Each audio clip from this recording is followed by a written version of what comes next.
welcome to The View According to You.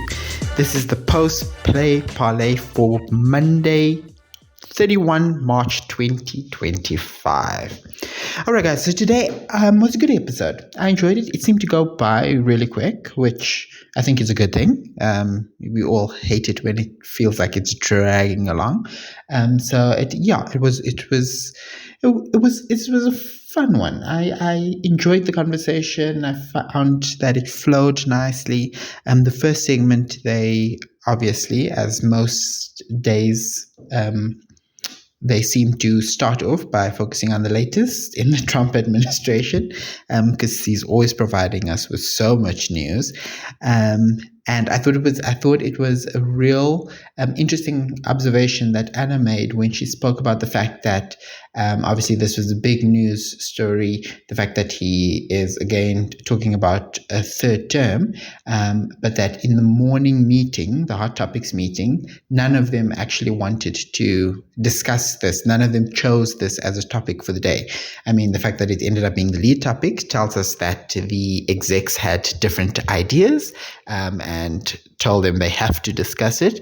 But I thought it was interesting, and it was good to know that they are aware of the smoke and mirrors, and that they too, like a lot of us, see this as a distraction. But unfortunately, they are merely employees, and like most of us know, at our jobs we can hold whatever opinions or views or want to do whatever it is that we feel is best, but at the end of the day, we are not the boss. And if the boss says this is what we have to do, this is the direction we are going, you fall in line, because that's what you're paid to do. So I absolutely agree with the ladies in the fact that this is a big nothing burger. It's something that will not happen. I don't see it happening. I know Trump has been able to pull off a lot of things that we wouldn't have thought possible a couple of years ago. But I think this is a step too far. I don't think it will happen. But what did stand out to me is the false equivalency that Anna made when she spoke about Joe Biden. I just quickly want, in case you forgot what she said, I just want to remind us the comparison that she made, and then I've got quite a bit to say on this. Let's take a listen. Well, you guys remember when Republicans used to say that at 82, Joe Biden was too old to run? Yeah. I mean, because, when we look at Donald Trump, we all think picture of great health. He really is going to be doing great at 82. He's actually going to be older than Joe Biden. He's going to be the oldest president at 82 and 7 months when he leaves office than anybody else. And I don't understand how anybody graduated from Wharton Business School and thinks that tariffs are paid by the foreign country. So that really. Okay, so I guess what I need to do is I need to just take you guys back a little. With my journey with The View is I've disagreed with the women a lot about many different topics over the years. Like I say, I've been watching The View since 2007 when Whoopi joined the panel. So it's now well over a decade that I've been watching The View. Come to think of it, it's going on in a couple of years, it will be 2 decades. Wow. But I've disagreed with the ladies on a lot of topics and a lot of viewpoints. But last year, when it became a headline, Joe Biden's fitness to run, Joe Biden's fitness to hold the position that he does, to take on another 4-year term, when that became a hot topic, it was the first time that I was really disappointed in the ladies, because I felt that, at least to my recollection, it was the first time that they were blatantly and, in my view, disrespectfully lying to the audience. Anybody with two brain cells could see that Biden was not okay, that Biden was not the picture of health. Yes, is he a better option than Trump? Sure. Of course, go with that. I'm not disputing that at all. But they came on The View and spoke to their audience and said to us that he is the picture of health, that he has got all this energy, that he is cycling a number of times weekly. That he is sharp and mentally astute, and all this crap that we could see. There were signs all along that Joe Biden is not at his best. It's not to say that he is not capable of doing his job, that he's not capable of running the country, but we could see that Joe Biden is clearly on a decline. And when the debate happened, and there was clearly something major that went wrong in that debate, for them to still try and pull the wool over the audience's eyes, what it reminded me of is, for those of us who are more to the left of the spectrum, we often view the right commentators on the right. We often view your Fox hosts. If you look at the equivalent of the View on Fox, it's called The Five. We often hear the things that they say, and we think to ourselves, like, is it that the audience is stupid, or is it that the hosts believe that the audience is stupid? And you can never quite put it together. Like, where is this? Is this just the host thinking that this audience is stupid, and the audience just accepting, like, okay, I know you're telling me rubbish, but you are on my side politically, so I'm going to look the other way? Or is the audience really stupid that they believe everything that those hosts are saying to them? And I could never quite put it together.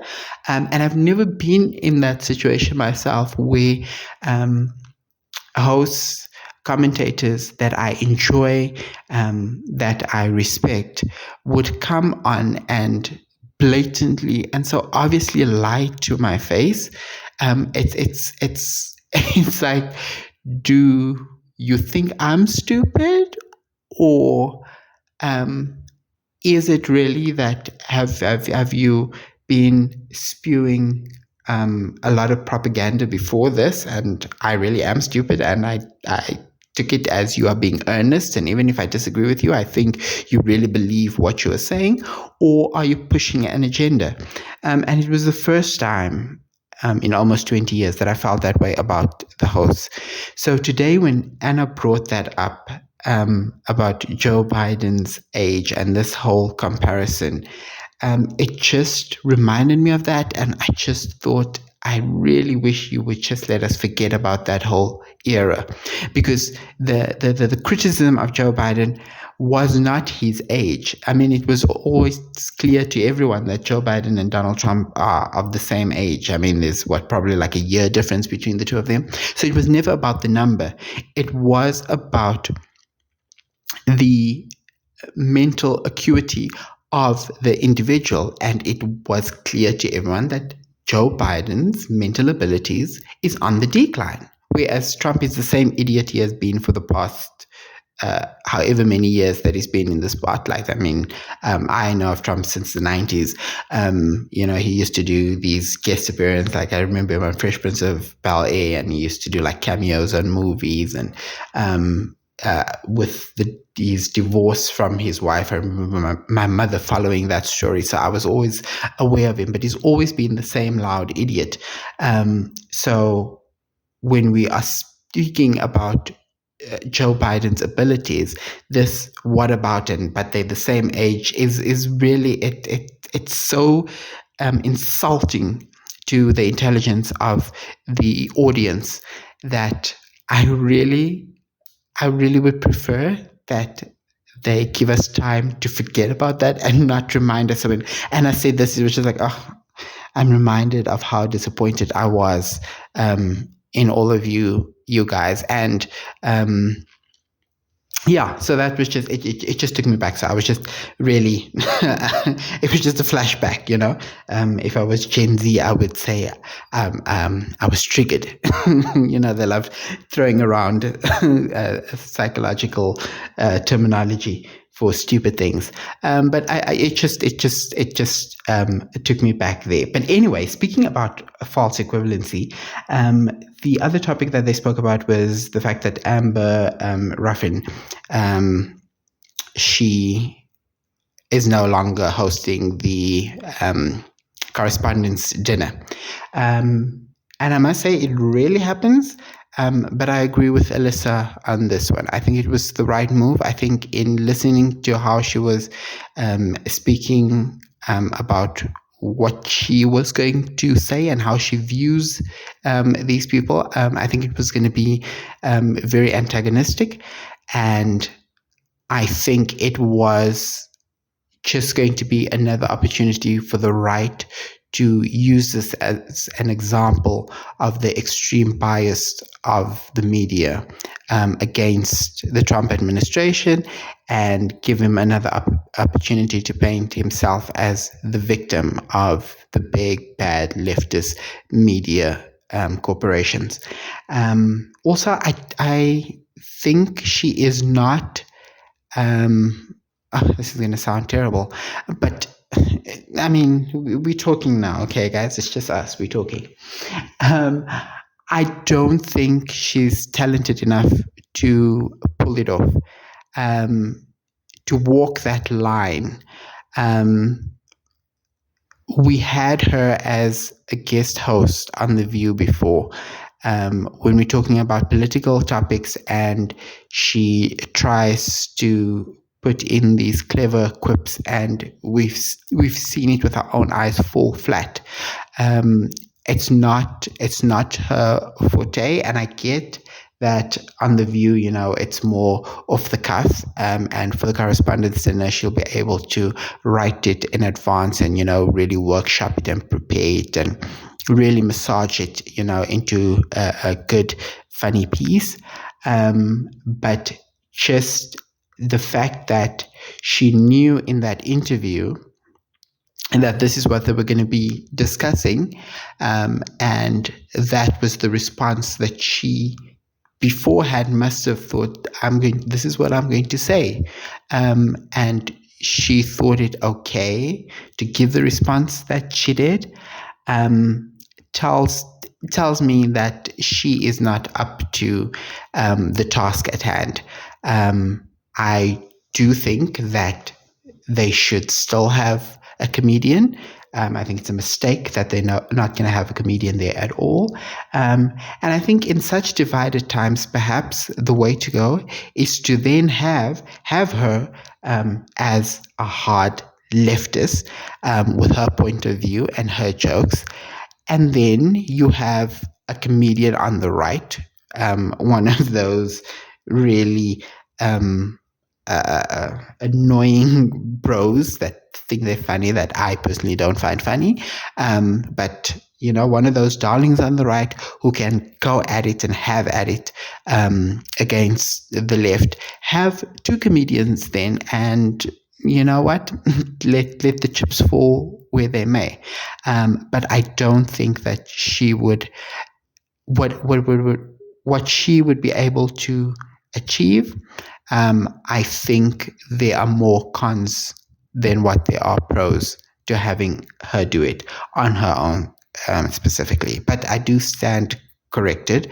That's just my initial thought, from just listening to her explanation of the angle at which she was going to go. I agreed with Alyssa on this, but I do hold space for changing my mind. Then Lastly, they had Sarah Gilbert, one segment. It was very quick.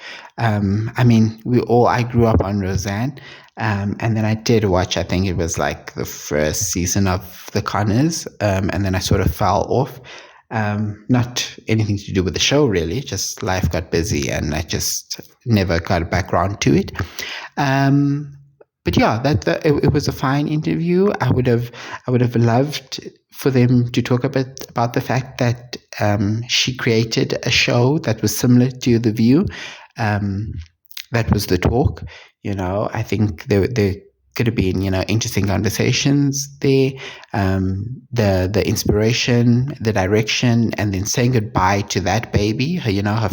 Her baby that she created in The Talk, which is no longer on air, and now saying goodbye to this, and the different sort of emotions, and the fact that she left that show before the show concluded. This one, she wrote it out right till the end, and I thought it could have been a nice, interesting conversation. But I do get that they only had one segment with her, but I think they could have had more to include that.